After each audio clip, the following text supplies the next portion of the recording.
Hello everyone, welcome to Satyam classes.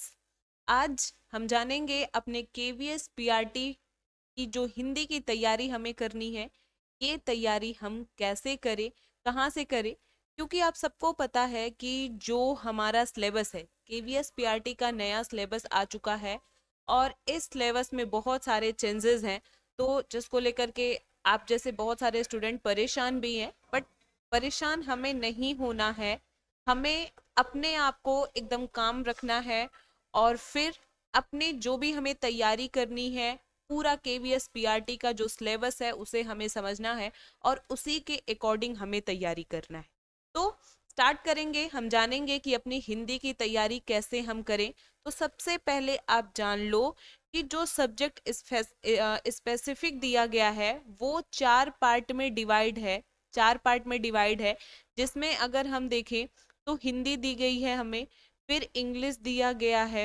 English के बाद अगर हम बात करें तो इसमें मैथ्स दिया गया है, और मैथ्स के बाद अगर हम देखें तो ईवीएस के सेक्शन को डाला गया है। ठीक है, और एवरी पार्ट जो है ये 20 मार्क के हैं। ठीक है, यानी कि अगर हम देखें तो इसमें हमें 80 नंबर के क्वेश्चन करने हैं। ठीक है, इसके पहले जो हिंदी आती थी वो आपकी 20 नंबर की होती थी, यानी कि जो 10 नंबर होता था वो जनरल पार्ट से आता था, और 10 नंबर की जो हिंदी होती थी वो आपके विषय से बनता था, सब्जेक्ट से बनता था। ठीक है, अभी क्या होने वाला है, जनरल पार्ट से तो 10 नंबर के बनेंगे ही बनेंगे, उसके बाद जो सब्जेक्ट से बनेंगे वो 20 नंबर के बनेंगे। यानी कि हम कह सकते हैं कि अब हिंदी का जो क्वेश्चन होगा वो 30 मार्क का हमें करना है। ठीक है, तो इसी को हम बहुत अच्छे से डिस्कस करने वाले हैं कि हमें हिंदी कहाँ से पढ़नी है, कितनी पढ़नी है कि हमारे एग्जाम के लिए वो पूरी तरीके से तैयार हो जाए। ठीक है, तो चलिए इसको हम जान लेते हैं थोड़ा सा। अगर देखें तो इस स्लाइड पे आप देख सकते हो जनरल पार्ट आपके सामने लिखा गया है। जो जनरल पार्ट है ये 20 नंबर का होने वाला है, जिसमें 10 नंबर का इंग्लिश होगा आपका और 10 नंबर का हिंदी का क्वेश्चन बनेगा। ठीक, और इस 10 नंबर में अगर हम देखें तो सबसे पहले हमें पठन कौशल यानी कि रीडिंग कॉम्प्रिहेंशन आना चाहिए। ठीक है, पठन कौशल रीडिंग कॉम्प्रिहेंशन का मतलब क्या है कि यहाँ से जो क्वेश्चन है वो आपके कॉम्प्रिहेंशन से बन सकते हैं। ठीक है, बन नहीं सकते मतलब बनेंगे यहाँ से, यानी कि पैसेज से आपके क्वेश्चन यहाँ पर बनने वाले हैं। दूसरा अगर हम देखें तो शब्द सामर्थ्य लिखा गया है। शब्द सामर्थ्य कहने का मतलब है कि जो हिंदी का वोकैब होगा, ठीक है, यानी कि वर्ड पावर भी हम कह सकते हैं। ठीक है, शब्दों की जो सामर्थ्यता है या क्षमता है, वहां से क्वेश्चन बनेंगे, वर्ड पावर। ठीक है, यानी कि यहाँ पर हमें विलोम के भी क्वेश्चन देखने को मिलेंगे, या कह सकते हैं पर्यायवाची के भी शब्द हमें देखने को मिल सकते हैं, या हो सकता है कि वन वर्ड्स भी हमें देखने को मिल सकते हैं। इसमें इस टाइप के कोई भी क्वेश्चन, वोकैबुलरी से रिलेटेड कोई भी क्वेश्चन आपके यहाँ पर बन सकते हैं। ठीक है, नेक्स्ट अगर हम पॉइंट पर देखें तो यहाँ पर व्याकरण दिया गया है, ग्रामर दिया गया है। यानी कि इस पार्ट में, जनरल पार्ट में डिफाइन नहीं किया गया है कि ग्रामर क्या बनने वाला है। तो हम सिंपली कह सकते हैं कि जो हिंदी ग्रामर होता है, ठीक है, हिंदी ग्रामर होता है वो हमें पूरा कवर करके जाना है। ठीक है, जैसे कि शब्द भेद हम जानते हैं, शब्द भेद के 8 पार्ट होंगे। ठीक है, 8 पार्ट होते हैं शब्द भेद के, जिसमें संज्ञा, सर्वनाम, क्रिया, विशेषण, ऐसे बहुत सारी चीजें हैं। तो वो हमें कंप्लीटली शब्द भेद के 8 पार्ट हमें पढ़ करके जाना है। साथ में हमें समास पढ़ना है, साथ में हमें अलंकार भी पढ़ना है। ठीक है, अलंकार भी पढ़ना है, क्योंकि यहाँ पे डिफाइन नहीं है, और ये सभी पॉइंट जो है या सभी टॉपिक जो है ये आपके ग्रामर से रिलेटेड है। ठीक है, तो इन सब चीजों के लिए परेशान नहीं होना है, अभी बस आप समझो कि क्या पढ़ना है। ठीक है, फिर मैं बताऊंगी कैसे पढ़ना है, कहाँ से पढ़ना है।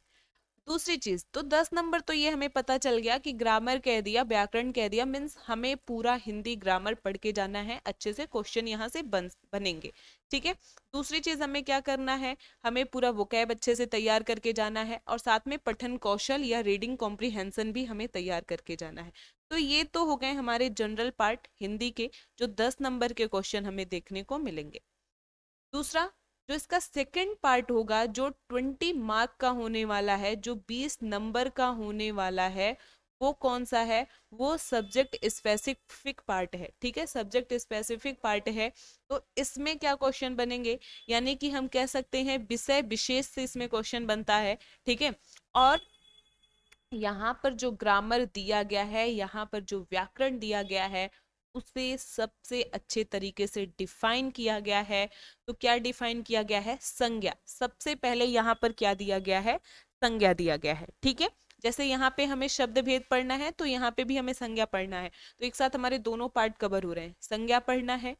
संज्ञा में अगर हम देखें तो संज्ञा के अंतर्गत ही वचन आ जाता है। ठीक है, वचन के बाद अगर हम देखें तो लिंग भी आ जाता है। ठीक, यहाँ पे अगर देखेंगे तो वचन की पहचान और व्यवहारिक प्रयोग यहाँ पर भी दिया गया है, और वचन का प्रयोग यहाँ पर दिया गया है। तो ये एक ही चीज है, वचन को, या हम कह सकते हैं जो नंबर्स आते हैं, ठीक है, कह सकते हैं कि एक वचन, बहुवचन, ऐसे हम पढ़ते हैं ना, तो वो हमें अच्छे से पढ़ करके जाना है। और अगर आप इसके लिए परेशान हो रहे हो ना, इसके लिए परेशान हो रहे हैं, तो बहुत ज्यादा परेशानी की बात नहीं है, क्योंकि आप जो बच्चे हमसे कोर्स में जुड़े हुए हैं, जो बच्चे हमसे कोर्स में जुड़े हुए हैं, वो इस तरीके से देख सकते हैं। यहाँ पे जनरल पार्ट के अंदर भी उनको सारे जो टॉपिक हैं हिंदी के जो सारे टॉपिक है, जैसे हिंदी भाषा की उत्पत्ति, अभी तो ये सेक्शन आपको देखा जाए तो ये दिया नहीं गया है उसमें कि हिंदी भाषा का इतिहास। तो हिंदी भाषा की उत्पत्ति, हिंदी भाषा का विकास, ये बहुत ज़्यादा हमें पढ़ने की ज़रूरत नहीं है, या देवनागरी लिपि। लेकिन यहाँ से आपको क्वेश्चन कवर करने होंगे। व्याकरण जो है, यहाँ से वर्णमाला पढ़ना होगा। वर्णमाला आप देख सकते हैं कि यहाँ पे आपको 4 पार्ट में दिया गया है। और इसके आगे अगर हम बात करें तो आप देख सकते हैं ये संज्ञा हो गया। ठीक है, फिर ये लिंग यानी कि जेंडर का सेक्शन दिया गया है, साथ ही साथ वचन यानी कि नंबर्स भी आपको पढ़ाए गए हैं। ठीक है, तो संज्ञा में ही लिंग और वचन, ये दोनों संज्ञा के अंतर ही आते हैं, तो संज्ञा पढ़ेंगे और संज्ञा के साथ इसे भी आप कवर करेंगे। ठीक है, इसके बाद अगर हम देखें आगे, तो आगे हमें क्या पढ़ना है, इसमें एक टॉपिक दिया गया है, गणित के पाठ्यक्रम के अनुरूप हिंदी में संख्याएं। ये क्या होता है, तो ये बहुत ज्यादा लोगों को कंफ्यूज करने वाला है, बट आप नॉर्मली जान लो कि जैसे जो बच्चे संस्कृत लेते हैं ना सीटेट में जो बच्चे सेकंड लैंग्वेज में संस्कृत डालते हैं, उनको पता होगा कि इस तरीके से कोई डिजिट दे दिया जाता है और उसमें पूछ लिया जाता है कि संस्कृत में कौन से तरीके से लिख सकते हैं हम इसे, या कौन सा ऑप्शन सही होगा। ठीक है, उसी तरीके से ये हिंदी में आपको रिलेट करके पूछने वाला है। जैसे मान लीजिए कि 13 लिख दिया है, या इसको हिंदी में लिख दिया है 13। ठीक है, तो पूछेगा कौन सा सही तरीके से लिखा गया। तो ये क्वेश्चन आपके बन सकते हैं। जो हिंदी राज्य है या हिंदी भाषा को बोलने वाले जो राज्य हैं, उनके लिए ये क्वेश्चन इजी होने वाले हैं, बट अदर स्टेट में अगर हम देखें तो ये क्वेश्चन टफ होंगे उनके लिए। ठीक है, तो ये टॉपिक तो बहुत ही ज़्यादा आसान है, इस पर बहुत ज़्यादा मेहनत करने की ज़रूरत नहीं है। साथ में अगर हम देखें तो संयुक्ताक्षर की पहचान हमें करनी है। संयुक्ताक्षर क्या होता है, तो एक चीज़ आप जान लो, जब आप हिंदी वर्णमाला पढ़ोगे, ठीक है, हिंदी वर्णमाला पढ़ोगे, यहाँ पे आप देख सकते हो 4 पार्ट में वर्णमाला आपको कवर कराया गया है। तो जो संयुक्त अक्षर हैं वो आपको यहीं से कवर हो जाएंगे इस वर्णमाला के अंतर्गत। ठीक है, कैसे ये कवर होगा, हम अगर देखें तो हिंदी वर्णमाला जब हम पढ़ते हैं ना, तो उसमें हमें देखने को मिलता है छ, त्र, ज्ञ और श। ठीक है, छ, त्र, ज्ञ और साथ में मिलता है स्र। ठीक है, तो ये 4 संयुक्त अक्षर होते हैं। ये अक्षर कैसे बनते हैं, किस तरीके से इनका, या कौन से 2 अक्षरों से मिलकर के इनका निर्माण हुआ है, ये सारी चीजें आपको जब आप उस टॉपिक को कवर करोगे ना, तो वर्णमाला जो टॉपिक आपको दिया गया है उसी में ये पार्ट आपका कवर हो जाएगा। ठीक है, तो ये भी बहुत ज्यादा टफ नहीं है, लेकिन हाँ, ये पहचान जो लिख दिया गया है ना, ऐसे सिंपली क्वेश्चन नहीं बनने वाले कि ये चारों अक्षर दे करके डायरेक्ट आपसे क्वेश्चन बन सकता है। हो सकता हो कि इसको घुमा करके किसी शब्द में दे करके पूछ लिया जाए। ठीक है, इसको और भी डिफाइन करके क्वेश्चन बन सकते हैं। तो आप जब वर्णमाला टॉपिक पढ़ोगे ना, तो ये क्लियर हो जाएगा। और बाकी के जो आपको अगर थोड़ी बहुत दिक्कत होगी ना, वो जब यूट्यूब पे क्लासेस चलेंगी, आपकी यूट्यूब पे क्लासेस चलेंगी, तो इस टॉपिक से रिलेटेड हम बहुत सारे MCQ करेंगे, ताकि फ्यूचर में जब आपके सामने पेपर हो, फिर आपको कोई प्रॉब्लम ना हो। इसके बाद अगर हम देखें तो हमें पर्यायवाची और विलोम पढ़ना है। ठीक है, पर्यायवाची विलोम, और साथ में एक चीज लिखा गया है अस्त्रानुकूल पढ़ करके जाना है, यानी कि अपने अस्तर के अकॉर्डिंग पढ़ करके जाना है। केवी का एग्जाम देने जा रहे हो, फिफ्थ तक की चीजों को सिर्फ नहीं पढ़ेंगे हम कि दिन का विलोम जो होता है ये रात होता है। ठीक है, ये सिर्फ आपसे नहीं पूछा जाएगा, बहुत सारे अच्छे अच्छे क्वेश्चन यहाँ से बन सकते हैं पर्यायवाची और विलोम से। ठीक है, और अगर आप देखो तो आप जब इस सेक्शन को खोलोगे ना, तो इसमें आगे नीचे आप जाओगे, जब और भी नीचे जाओगे इस तरीके से संज्ञा सर्वनाम, देखो शब्द भेद यहाँ पे भी पढ़ाया गया है। आप देख सकते हो शब्द भेद पार्ट 1, शब्द भेद पार्ट 2, इसे अच्छे से आप पढ़ लेना, ये बहुत ही ज्यादा इंपॉर्टेंट है। और तो आप जब इस तरीके से इसी सेक्शन में नीचे जाओगे तो शब्द भेद हो गया, फिर विराम चिन्ह, वाक्य हो गया, संधि हो गया। देखिए ये सारी चीजें आप अच्छे से पढ़ करके जाना, जो आपका जनरल पार्ट है उसके लिए ये बहुत ही ज्यादा इंपॉर्टेंट है। क्रिया हो गया, उपसर्ग और प्रत्यय हो गया। अब इसी सेक्शन में आपको पीडीएफ के फॉर्म में जो है वो आपको पर्यायवाची और विलोम दे दिया जाएगा। ठीक है, करना क्या है, हमें रोज हमें कम से कम 10 क्वेश्चन उस टॉपिक से उठा करके तैयार करने हैं, और मैं कोशिश करूंगी कि इसके मैक्सिमम क्वेश्चन जो है वो आपको यूट्यूब पर ही प्रोवाइड कर दिए जाएं पर्यायवाची और विलोम से, क्योंकि ये रटने से नहीं आता। जितनी आप इसकी प्रैक्टिस करोगे ना, जितने ज़्यादा इसके क्वेश्चन सॉल्व करोगे, उतना ये आपके लिए अच्छे तरीके से होता जाएगा। ठीक है, तो पर्यायवाची विलोम एक टॉपिक ऐसा है कि हमें अच्छे से इस पे मेहनत करना है, और बहुत ही नॉर्मल तरीके से मेहनत करने पे भी हमें 1 नंबर 2 नंबर आराम से गेन हो सकते हैं। ठीक है, इसके मैक्सिमम जो है 1000 MCQ के, अगर आप सीरीज को देखोगे तो मैक्सिमम क्वेश्चन यहाँ से करा दिए गए। ठीक है, और जो बच्चे अभी तक 1000 MCQ हिंदी का नहीं देखे हैं, अभी भी वो जा करके देखना स्टार्ट कर दो, क्योंकि जब हम नया स्टार्ट करेंगे ना, नए क्वेश्चन को स्टार्ट करेंगे, तो फिर आपके लिए थोड़ा मुश्किल होगा। क्यों मुश्किल होगा? क्योंकि हमने मैक्सिमम उसमें से करा रखा है। ठीक है, मैक्सिमम करा रखा है। तो हमको करना क्या है कि अच्छे से जो भी टॉपिक आपको कराए गए हैं यूट्यूब पर, आप उसे जा करके पूरा का पूरा एमसीक्यू सॉल्व करोगे, देखोगे, और फिर आपको और भी क्वेश्चन और भी क्लासेस जो हैं वो यूट्यूब पर प्रोवाइड की जाए। ठीक है, तो आगे हम बात करते हैं। फिर संज्ञा हमने देख लिया, वचन देख लिया, साथ में अगर हम देखें तो लिंग हम लोगों ने देख लिया। ठीक है, तो ये चीजें हम लोगों ने देख लिया।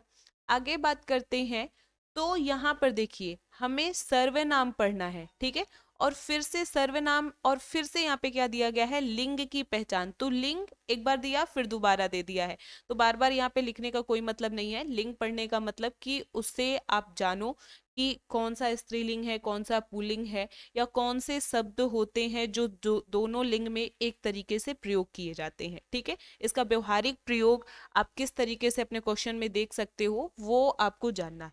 ठीक है, आगे हम बात करें तो फिर विशेषण दिया गया है। अब विशेषण के साथ लिखा गया है कि संज्ञा के साथ सुसंगत प्रयोग।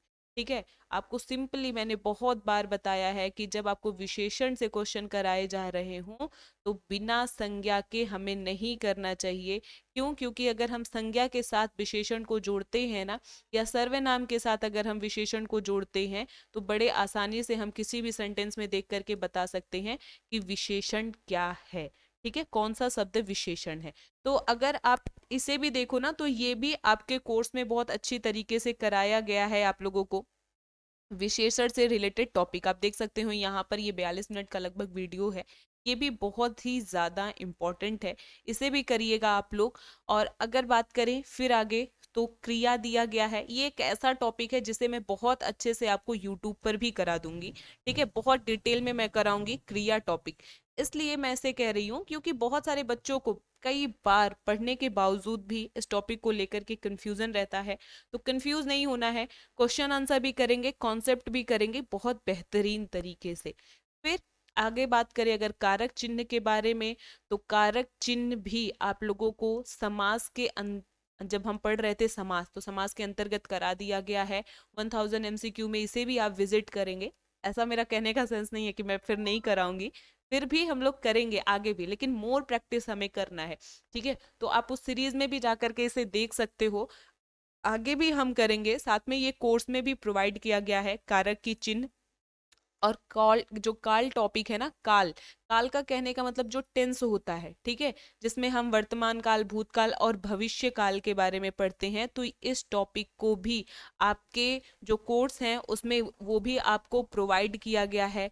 काल का जो टॉपिक है ये भी करा दिया गया है। देखिए यहाँ पर समास है, समास में आप कारक चिन्ह पढ़ सकते हैं, समास में भी करा दिया गया है, और साथ में अगर आप देखेंगे तो आपको अलग से भी ये करा दिया गया है, ठीक है। तो आप अच्छे से इसको पढ़िएगा। देखिए यहाँ पे वचन कराया गया है, लिंग का टॉपिक करा दिया गया है, और आप इस तरीके से देख सकते हो यहाँ पे जो संज्ञा है, लिंग है, वचन है, ये सेक्शन अनलॉक है।